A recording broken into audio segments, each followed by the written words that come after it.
నమస్కారం. నా బిడ్డ 10 తారీఖు ఎగ్జామ్ ఉండే జ్యోతిస్మితిలో ఫామ్ డి చదువుతుంది. వాగేశ్వరి సెంటర్ వార్డు అందున 8 గంటలకు ఆర్టీసీ బస్టాండ్లో Palle Velugu bus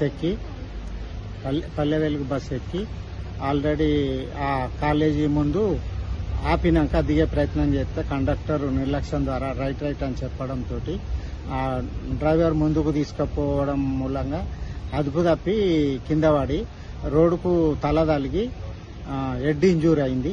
left side బ్రెయిన్లో రక్తం బ్లీడింగ్ అవుతుందని డాక్టర్ చెప్తారు. 72 గంటలు గడిస్తే కానీ మేమేమీ చెప్పలేము అని చెప్పి అంటారు. ఫస్ట్ గవర్నమెంట్ హాస్పిటల్ తీసుకుపోయినాము. అక్కడ స్కానింగ్ తీసి ఇది ఇక్కడ మా దగ్గర దీనికి సంబంధించిన డాక్టర్ లేరు, మీరు మెరుగైన చికిత్స కావాలంటే మీరు ఇక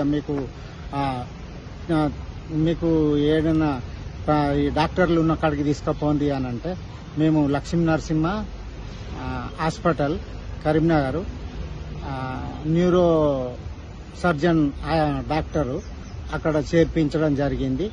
తను 72 గంటలు గడిస్తే కానీ ఏం చెప్పలేము అని అంటారు. నాలాంటి బిడ్డలకు వాళ్ళ ఆర్టీసీ వాళ్ళ నిర్లక్ష్యం మూలంగా నాలాంటి కూతుర్లకు అట్లాంటి నష్టం జరగకుండా ఇప్పుడు సంవత్సరం అంతా చదివిన చదువు, ఆమె ఆరోగ్యం అన్నీ కోల్పోయే పరిస్థితి ఏర్పడ్డది. నేను ఆర్థికంగా నేను కూలీనే, నేను హార్ట్ పేషెంట్ను. ఇవాళ నేను నా బిడ్డను సేవ్ చేసుకునే సిచ్యువేషన్ కూడా లేని పరిస్థితి ఉంది. కొంచెం ఓపిక పట్టి దిగేదాకుండి రైట్ చెప్పుకున్నా ఇవాళ నా బిడ్డకి పరిస్థితి జరగపోవు. ఇక ముందు కూడా ఇట్లాంటివి ఏమన్నా జరగకుండా కొద్దిగా చట్టరీత్యా చర్య తీసుకొని ఇది చేసి ఇట్లాంటి విద్యార్థుల ప్రాణాలు కాపాడాలని కోరుకుంటున్నాను.